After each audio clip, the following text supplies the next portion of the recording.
J'espère que tu vas bien et on se retrouve aujourd'hui, vendredi 22 mai, pour faire un petit point de vue de marché. Donc, qu'est-ce qui s'est passé aujourd'hui?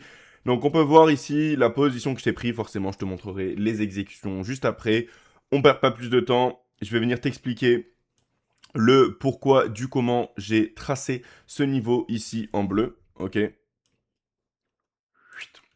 Donc voilà sur quoi en fait il est tiré. On peut voir qu'on a un plus bas ici et un autre plus bas. Donc à l'ouverture US, le marché part à la baisse, vient à ce niveau où il y a un précédent plus bas et commence à évoluer à la hausse. Donc si tu as déjà un peu d'expérience en trading, comment est-ce que tu vas identifier ce niveau? La plupart des personnes vont se dire, tiens, je vais avoir un niveau de support. Et donc s'ils vont avoir un niveau de support, qu'est-ce qu'ils vont chercher à faire? À prendre des positions à l'achat en mettant leur stop loss sous justement ce triangle bleu. Donc en fait, c'est ce que je vais venir regarder moi. Je vais venir me dire, je vais venir garder l'idée que des personnes vont garder leur stop loss sous ce niveau en bleu et donc ça va venir représenter de la sell side liquidity. Donc le prix évolue à la hausse, va venir laisser un fair value gap juste ici, mais pourquoi est-ce que je ne l'identifie pas? Très simplement, si tu te mets en RTH, donc en Regular Trading Hours, tu peux voir que ici, on n'a pas de bougie avant. Pourquoi? Parce que la bougie précédente, elle est à 16h14. Donc ce que tu vas devoir faire à 9h30, c'est toujours te baser sur l'identification de ton fair value gap à partir de 9h31. Donc à partir de 9h31, juste ici, on peut voir que le prix a continué à dévoluer à la hausse et a laissé un fair value gap.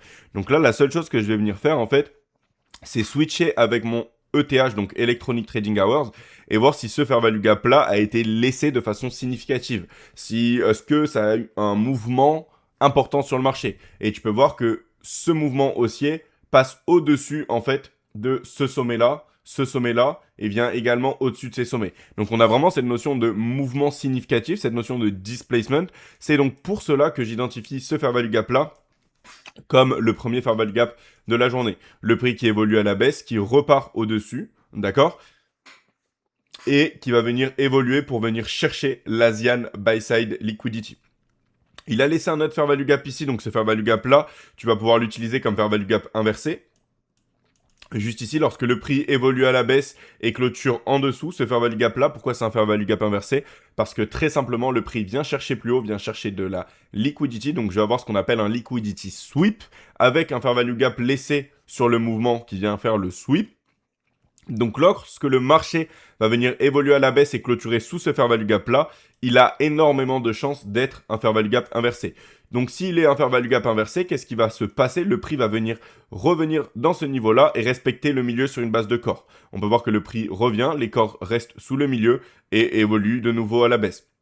Ce premier fair value gap là, je vais pouvoir l'étendre et l'utiliser par la suite pour ma prise de position. On peut voir que le prix réévolue dans mon fair value gap inversé, passe à la baisse et vient clôturer dessous.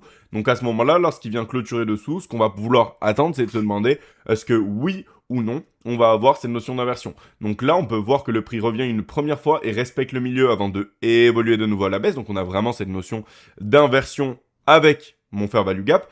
Mais ce qu'il va falloir noter, tu peux voir que je vais rentrer sur cette bougie ici qui re-rentre dans mon fair value gap. Mais ce qu'il va bien falloir faire attention, c'est que ton stop loss, dans ce cas-là, tu ne peux pas le mettre juste ici. Il faut au moins que tu le mettes au-dessus de cette bougie, le sommet, ok? Mais ce qu'il faut que tu prennes en compte également, c'est ça. Ici, tu peux voir que tu as un très petit fair value gap qui va être un common gap, d'accord? Mais si tu as un common gap, le prix peut revenir le chercher. Donc forcément, si tu mets ton stop loss ici, bah oui, tu vas avoir certains cas où le prix ne va pas revenir dans ton common gap, mais entre guillemets, c'est un petit peu bête de venir prendre un stop loss parce que le prix vient juste reprice cette inefficacité. Ok? Donc pense toujours à le prendre en compte et à te dire au moins prendre de façon plus agressive ce plus haut comme placement pour ton stop loss parce que du coup tu viens intégrer ce common gap ou alors tu ne t'embêtes pas et quelque chose d'un petit peu plus, on va dire, conservateur va être de se baser sur ce mouvement baissier qui va laisser se faire value gap et donc te mettre juste au-dessus. Ok? Donc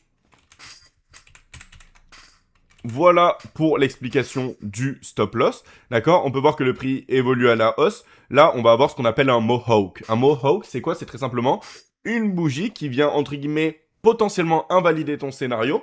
Pourquoi? Parce que très simplement, lorsque le prix vient respecter le milieu et évolue de nouveau à la baisse, ce que je ne veux pas voir, c'est une bougie qui clôture au-dessus. Donc là, je vais avoir cette bougie qui clôture au-dessus. Donc c'est quelque chose qui est contre mon scénario. Mais direct après, on peut voir la réaction, comment elle est immédiate. Regarde la taille de la bougie baissière qu'on va avoir. Donc en fait, ce qu'on a, c'est un mohawk. C'est juste un moment où Bah, on a eu un petit écart vis-à-vis de ce que l'on attendait, d'accord? Mais le trade, le scénario est toujours bon. Mohawk, mouvement baissier. Donc ce mouvement baissier, il aurait pratiquement pu prendre notre take profit qui était juste avant la minor sell side, mais on peut voir qu'il échoue. D'accord? Donc on va venir attendre, on va venir patienter et avoir un peu plus d'infos. Et on peut voir que le prix continue d'évoluer à la baisse et vient chercher finalement notre minor sell side. Pour rappel, on avait également l'opening range gap qui va être représenté par la différence entre l'ouverture à 9h30 et la clôture à 16h14. Le milieu de mon opening range gap, donc jusqu'à 10h, je vais avoir 70% de chance de revenir chercher le milieu. D'accord? Donc forcément, lorsque le prix évolue à la hausse, ici vient chercher l'Asian buy side et commence à te montrer des signes de retournement, tu vas jouer avec la probabilité de revenir 70% du temps au milieu de ton opening range gap avant 10h. Donc ici, on peut voir qu'on n'est pas venu le chercher, on est venu le chercher juste après, mais ça va venir augmenter tes probabilités dans ton short. D'accord? Le prix qui vient chercher notre liquidité, donc qui vient déclencher notre TP. Encore une fois, ça se passe quand? Ça se passe durant une macro. Les macros, c'est quoi? Pour rappel, c'est toutes les 10 dernières minutes de chaque heure et toutes les 10 premières minutes de chaque heure. Donc, dans notre cas, ça va être 9h50, 10h10, ma macro, ok, le prix qui évolue à la baisse et qui vient chercher la zone de liquidité. Donc, cette zone de soi-disant support, pourquoi? Parce qu'il y avait plusieurs rebonds, mais cette zone de support, on peut voir qu'elle est venue être chassée par ce mouvement baissier, on peut voir la réaction haussière qu'on a eu juste après. Donc toutes les personnes qui se sont basées sur cette zone de support pour mettre leur stop loss se sont fait griller juste ici. Cette zone en orange, ce que je vais juste venir t'inviter à faire, c'est de venir l'identifier. C'est un fair value gap 15 minutes. C'est un petit peu ton travail à faire de ton côté pour venir créer ton expérience. C'est un fair value gap 15 minutes qui a été laissé dans un mouvement baissier qui vient chercher l'Asian sell side. Donc en fait, très simplement, qu'est-ce que ça va venir nous donner? On va venir juste switch exceptionnellement. On va avoir notre Asian sell side qui globalement va venir résider juste ici, mouvement baissier. Et en fait, si tu regardes, quand je viens étirer, c'est cette zone-là que j'identifie. C'est un fair value gap inversé parce que je vais avoir un mouvement baissier qui va venir faire un liquidity sweep. Donc c'est un petit peu ce qu'on a vu ici en 1 minute. Mouvement baissier, fair value gap, donc on peut anticiper un retour et l'utiliser comme fair value gap inversé. On peut voir la réaction qui est juste magnifique. Ok, on a une clôture qui se fait juste en dessous, mais regarde la réaction qu'on est en train d'avoir depuis. D'accord? Donc voilà globalement ce qu'on a pour aujourd'hui. Pas plus, pas moins. Je t'avais dit que si on avait quelque chose d'intéressant, je l'aurais partagé avec toi. Voilà ce que j'ai trouvé pour aujourd'hui. Et donc, bien évidemment, on n'oublie pas les petites exécutions. Juste ici, on peut voir mon entrée en position. Donc oui, j'ai eu un peu chaud sur ce mouvement haussier. Mais encore une fois, j'ai confiance en mon stop loss. Mon stop loss n'est pas placé à des endroits au hasard. Il est placé à des endroits qui sont clés. D'accord? Donc si le prix ne vient pas chercher mon stop loss, c'est qu'il y a des raisons. C'est que par exemple, je viens inclure, donc comme je t'ai dit, cette inefficacité, et donc le Mohawk, je suis un petit peu à l'abri. Et si je viens déclencher un stop loss, il n'y a aucun souci là-dessus, ça fait juste dire que mon raisonnement sur ce trade n'était pas bon, et dans ce cas-là, j'attendrai pour avoir quelque chose d'autre, un peu plus intéressant. Et puis après, le prix qui évolue à la baisse, on peut voir que c'est un trade qui a payé assez rapidement, donc risk reward de 3,40. Ça suffit largement pour clôturer la semaine. Et on peut voir d'ailleurs la réaction qu'on est en train de voir juste ici, haussière de ce fair value gap inversé. C'est pas un hasard. Donc j'espère encore une fois que cette vidéo t'a plu et on se retrouve lundi pour un nouveau débrief de session. Et je te souhaite en tout cas un très bon week-end. Si tu as des questions, n'hésite pas à les poser en commentaire et je te dis à la prochaine. Ciao ciao.